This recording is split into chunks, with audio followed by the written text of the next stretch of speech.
우리 귀한 찬양 너무 감사합니다. 다시 한번 하나님 감사합니다. 네, 고맙습니다.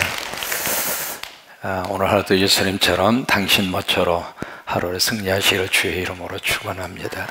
같이 한번 서로 한번 손바닥 탁 마주치면서 당신 멋져. 시작.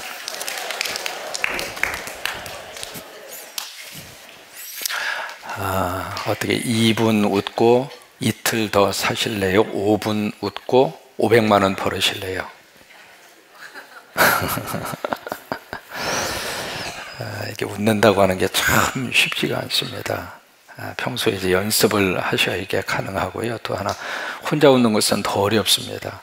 괜히 혼자 웃다가 미친놈이라고 하는 말만 듣게 되고 실없는 사람이라고 하는 말만 듣고 그래요. 그러나 아버지의 집에 와서는 많이 웃는 게 축복입니다. 같이 한번 웃었으면 좋겠습니다. 시작. 그렇게 웃어서는 효과가 조금 약하고요. 여기서부터 힘을 주고, 웃는 것도 요령이 있더라고요. 배에다가 힘을 딱 주고 약간 이제 목 젖어서 이렇게 젖혀야 웃음이 더 나옵니다. 그리고 폐활량이 커지면서 오장육부가 확 하고 이렇게 움직이는 그런 효과가 있다고 하는 이야기를 해요. 그러니까 이렇게 웃으면 움츠려듭니다. 이렇게 좀 하시면서 피시면서 피에다가 힘을 주고, 그래서 여기서부터 시작하면 힘을 딱 주고, 목사님 금식하러 와서 금식해서 배고파 죽겠는데 무슨 놈이 여기다 힘주고 웃습니까? 그러는데 한번 해보세요. 하면 좋습니다. 한번 해보실까요? 여기다가 손을 딱 대시고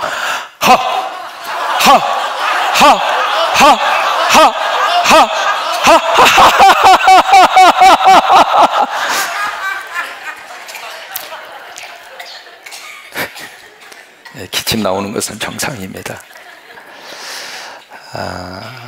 제프 핸더슨이라고 하는 사람, 아마 별로 이렇게 익숙한 이름이 아닐 겁니다. 흑인입니다.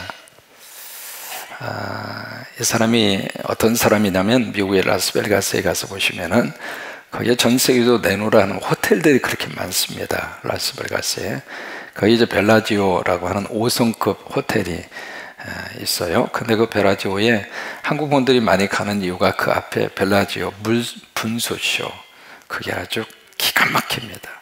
그것을 디자인한 사람이 한국 사람이에요. 그래서 이제 그것 때문에 라스베가스에 가면은 그 벨라지오 호텔의 분수쇼, 이제 그것을 보기 위해서 많은 분들이 가기도 하고 그러는데, 그 제프 핸더슨이라고 하는 사람이 그 벨라지오 그 호텔 전체 주방의 총 지배인입니다. 우리가 생각하는 그 주방의 총 지배인하고 5성급 호텔의 그 주방의 총 지배인은 차원이 다릅니다.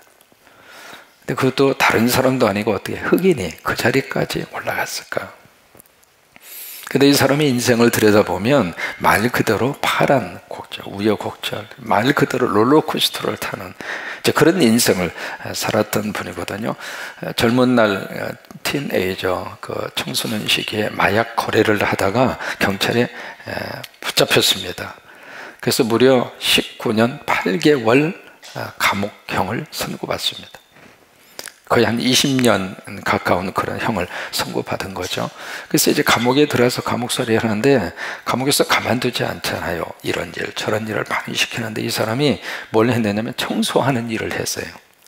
근데 그 청소하는 일을 하는데 하도 청소를 못한다고 이 사람을 어디로 집어넣느냐면 주방에 설거지 팀으로 집어넣는 거예요.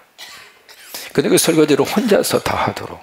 근데 설거지하는 분량이 1,500명이 먹고 남은 그 그릇을 닦는 그 일을 이 사람 혼자 한 거예요. 여러분 집에서 식구 몇 사람 안 되는데 설거지 많아요, 적어요? 이게 1,500명분이 먹고 남은 그 그릇, 그것을 혼자서 다 설거지를 해야 돼요.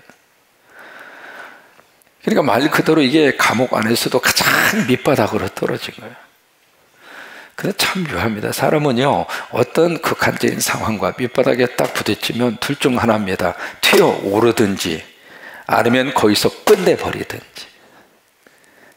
마치 어떤 절벽 위에 사람이 딱 이렇게 서 있으면 밑으로 추락해버리든지 아니면 위로 솟구쳐 비상하든지.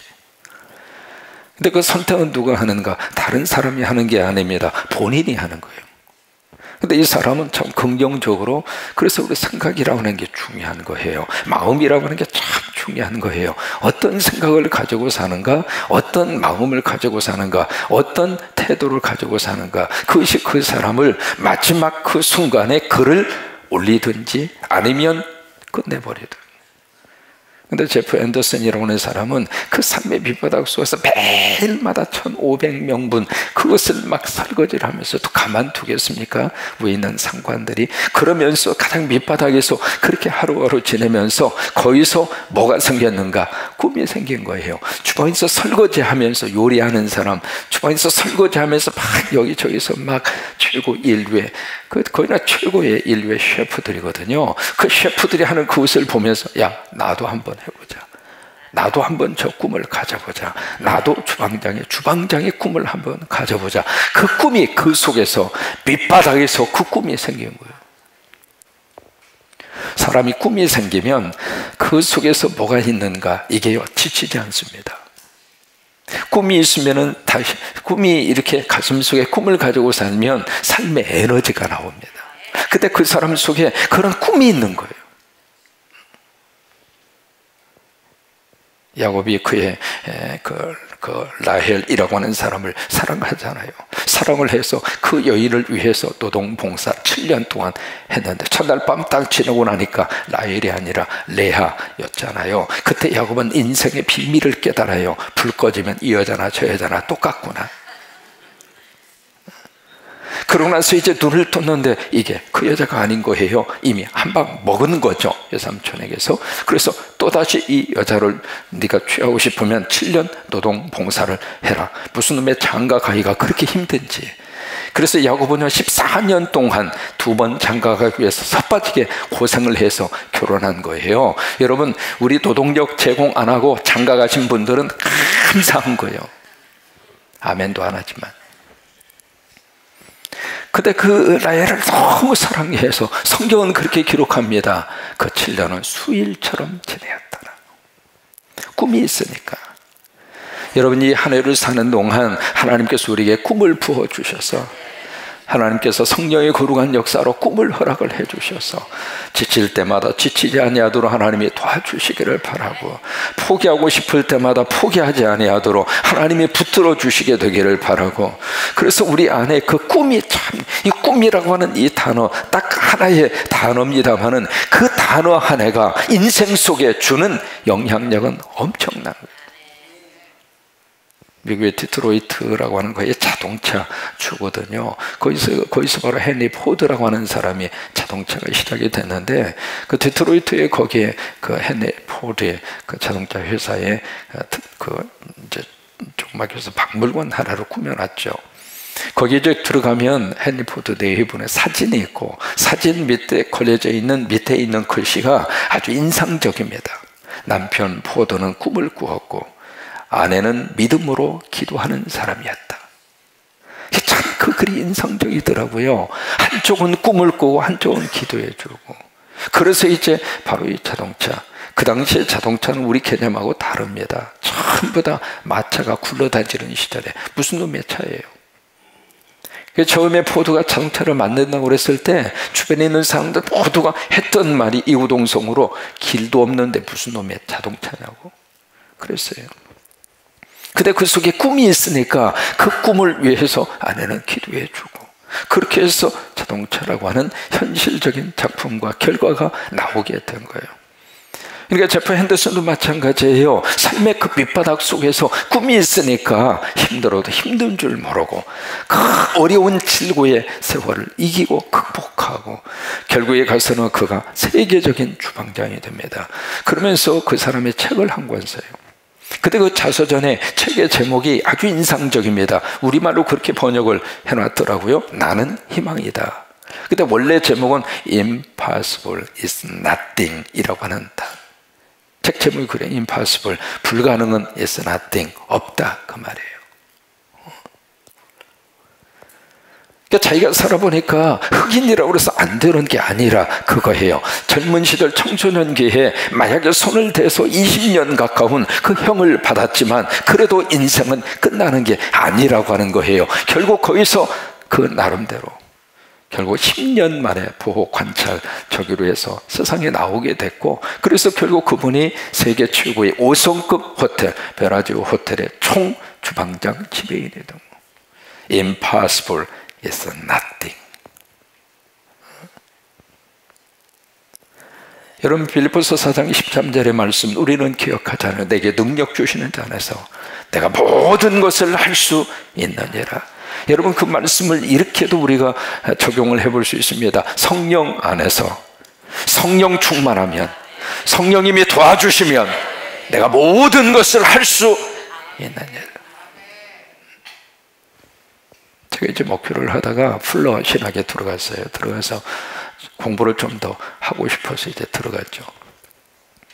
목회하면서 공부한다는 게 쉬운 일이 아니더라고요. 그래도 열심히 해서 이제 그 디그리 코스에 몇 가지 이제 과목을 잘 해서 잘 이렇게 하다가 이제 오늘날 갑자기 그것을 좀 하기 싫은 생각이 들어요. 사람이 그렇잖아요. 늘 하고 싶은 마음이 있는 게 아니잖아요. 그래서 하기 싫어서 이제 중단을 했죠. 중단을 하다가 어떻게 세월이 지나서 한국에 오게 됐고, 그러다 보니까 이게요, 그거 입학을 한 지가 10년이 지난 거예요. 그래서 이제 연락이 온 겁니다. 너 금년까지 안 하면 당신 잘라버리겠다고. 그 순간에 갑자기 정신이 나서 세상에 그동안에 투자한 게 얼마인데, 그 생각이 들어서 한국에 와서 결국 그 과정을 끝낼 수가 있었는데 무려 졸업을 11년 만에 합니다. 11년 만에 제가 졸업을 하는데 이 딸내미가 그것을 사진으로 딱 찍어서 밑에다 뭐라고 쓴 줄 알아요? 우리 아빠는 11년 걸려서 이걸 끝냈다고. 꼭 거기다가 강조할 이유가 뭐예요? 꼭 11년 걸렸다는 걸 거기다 꼭 강조할 이유가 뭐예요? 그런데 마음속에 뭐가 있었느냐면, 그래도 11년 동안 버틸 수 있었던 것은 하나님의 은혜다. 성령 충만하면 할 수 있습니다. 11년이 아니라 20년 걸려도 할 수 있다, 그 말이에요. 그러나 내 힘으로는 하지 못한다 하더라도 성령이 역사하시면, 성령님이 도와주시면 금년 1년 우리 삶 속에 하나님이 우리 자녀들을 보호주시고, 우리 가정을 세워주시고, 우리 사업을 세워주시고, 군산의 경기를 다시 한번 하나님이 활력적으로 확 풀어넣어 주시고, 이 재단을 통해서 하나님이 기뻐하는 세계 곳곳에 하나님의 거룩한 성전이 세워지는 그 꿈과 환상이 우리 안에 있게 되기를 주의 이름으로 축원합니다. 30대 초에 처음으로 목회 담임 목사로서, 그것도 억지 추장으로 해서 딱 들어간,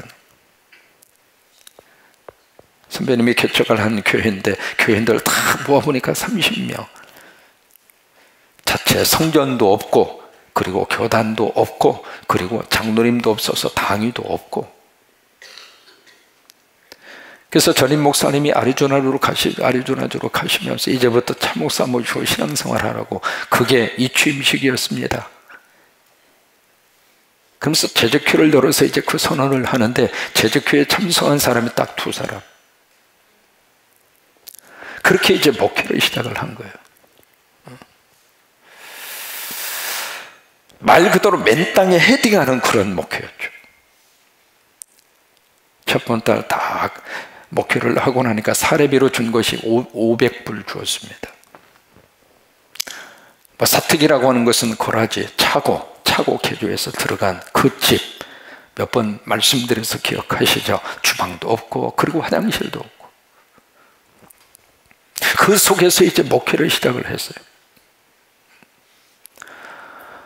이제 한국에 와서 참 감사한 것 중에 하나가, 여기저기 선배님도 있고 같이 이렇게 의논할 사람도 있고, 근데 이민 목회는 아무도 없어요. 혼자 알아서 다 해. 그런 속에서 이제 목회를 시작을 했습니다마는, 빌립보서 4장 13절의 말씀이 내 인생 속에 큰 힘이 됐어요. 성령님이 함께 하시고 예수님이 나에게 능력을 주시면 나도 할 수 있다, 이 말이에요. 내 그때 속에서 막 열불나고 터져나왔던 일 하나가, 제가 크레아몬트라고 하는 학교를 다니는데 그 학교에 감리교 학생들이 그렇게 많이 옵니다. 많이 오는데 같이 이야기하다가 그 학생 중에 하나가, 야, 기장 출신 가운데 이미 목회 제대로 하는 목사 있느냐고 그렇게 딱 이야기하는데 속에서 열불이 난 거예요. 근데 막상 딱 보니까 그 LA 지역에서 우리 기장 출신 가운데 제대로 목회, 제대로라고는 표현이 그렇습니다만은 어쨌든 간에 목회 이렇게 딱 이렇게 이름 석자 될 만한 선배님이 미안합니다 없었어요, 그 당시만 해도. 그러니까 그런 말을 하는 거예요. 그 속에서 무슨 마음이 드냐면, 야, 내가 니네들처럼 공부를 못했냐, 머리가 없냐, 우리가 기도를 안 하냐, 우리가 성경을 모르느냐.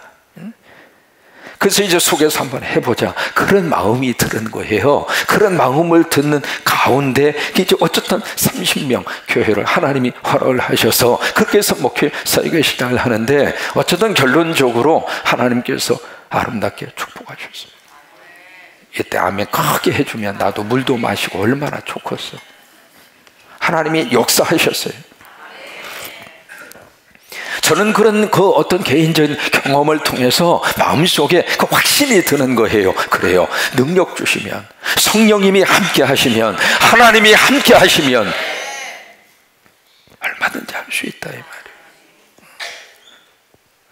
그래서 성령의 충만을 그렇게 성경이 강조를 하고 있는 거예요. 예수님이 부활하신 다음 두 가지 축복을 주시잖아요. 첫째로 평안할지어다. 제자들이 너무 두려워하고 있으니까, 미래에 대해서 스트레스를 받고 있으니까, 그래요, 이 한 해를 시작하는 동안 우리 안에도 주님이 오셔서 평안할지어다, 너무 걱정하지 말아라, 먹고 사는 거 다 먹고 살게 되어져 있다. 너무 잘 먹으려니까, 잘 먹으려고 그러니까 문제지. 그러니까 주님이 이 시간 오셔서 이 새해를 시작하는 동안 우리에게 그 복을 내려 주시게 되기를 축복합니다. 평안할지어다. 그리고 두 번째로 주신 말씀이 성령을 받으라. 성령을 받으라. 오늘 에베소서 5장 18절 말씀에 술 취하지 마라. 이는 방탕한 증언이 오직 성령의 충만을 받으라. 여러분, 예수님의 소원을 누가복음 12장 49절에서 그렇게 표현을 합니다. 누가복음 12장 49절에 거기에 영어 번역은 그렇게 되어 있어요. I wish. 내가 그렇게 원한다, 그 말. 예수님의 소원이다, 그 말이에요. 두 가지 소원입니다. 내가 이 땅에 불을 던지러 왔다. 그게 예수님의 소원이다, 그 말이에요. 이 땅에 예수님이 오셔서 불을 던지고 싶은 거예요. 또 하나, 두 번째 소원이 그 불이 너에게 붙기를 원한다. 여러분, 내 안에 하나님이 던져주시는 그 불로 우리 안에 확 타오르기를, 그게 예수님의 소원이라, 그 말이에요. 사도행전을 보시면은 이 불을 하비 콕스라고 하는 하버드 대학의 교수는 뭐라고 표현했는가? Fire from the heaven. 하늘로부터 내려온 불이라고 그래요. 그러니까 예수님이 던져주는 그 불이 바로 하늘에서 떨어지는 불이라, 그 말이에요. 그 하늘에서 떨어지는 불이 사도행전에 3번 나옵니다. 첫 번째가 마가의 다락방에 떨어졌죠. 120명의 가슴과 심령과 영혼 속에 불이 떨어지니까 그 120명이 세상을 뒤집어 버린 거예요. 여러분, 우리 안에 이 하나님이 주시는 불이 떨어지면 우리 때문에 우리 군산이 뒤집어집니다. 우리 교회 안에 하나님의 불이 떨어지면 우리 교회 때문에 군산과 기장이 뒤집어진다, 그 말이에요. 여러분, 우리 기장 안에 이 성광교회가 희망이 되시기를 축복합니다.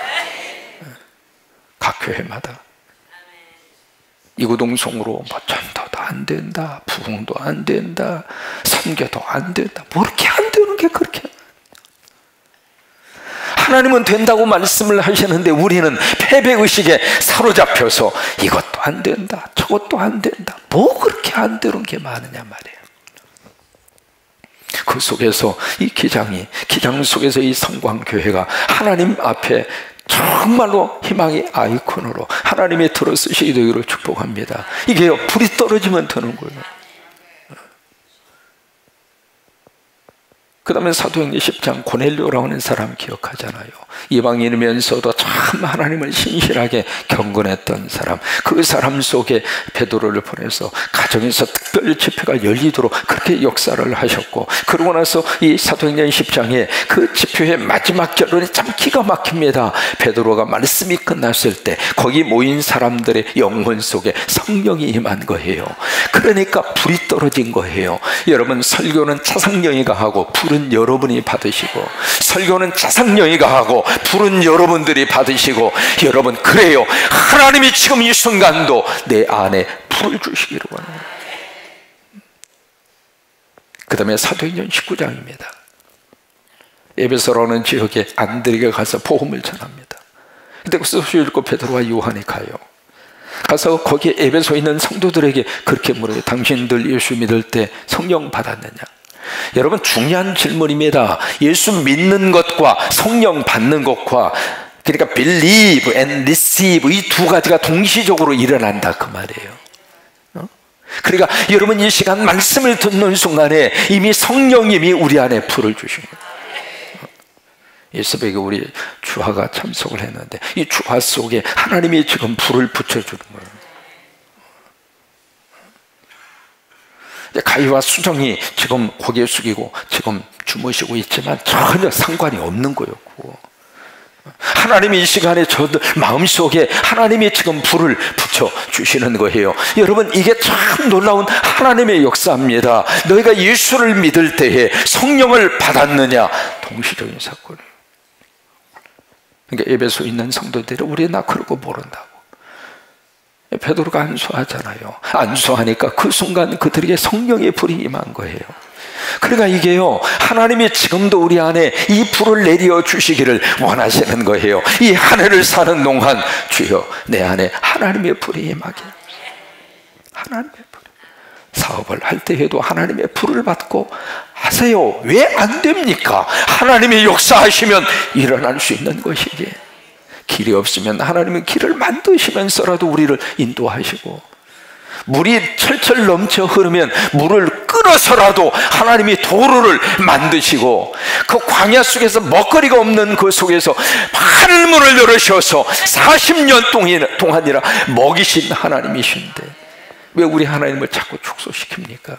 왜 우리 하나님을 자꾸 왜소하게 만드십니까? 왜 우리 하나님을 자꾸 못하는 하나님으로 자꾸 우리 스스로가 하나님을 그렇게 둔갑을 시키십니까? 아니잖아요. 오늘 성령의 충만을 받아라. 불 받아라 그 말이에요. 불 받아라 그 말이에요. 불 받아라 그 말이에요. 사람은 불이 꺼지면 끝난 거예요. 그래서 마지막 사망 선고하기 전에 뭘 봅니까? 맥을 짚어보고 체온을 재고. 왜요? 불 꺼지면 끝난 거예요.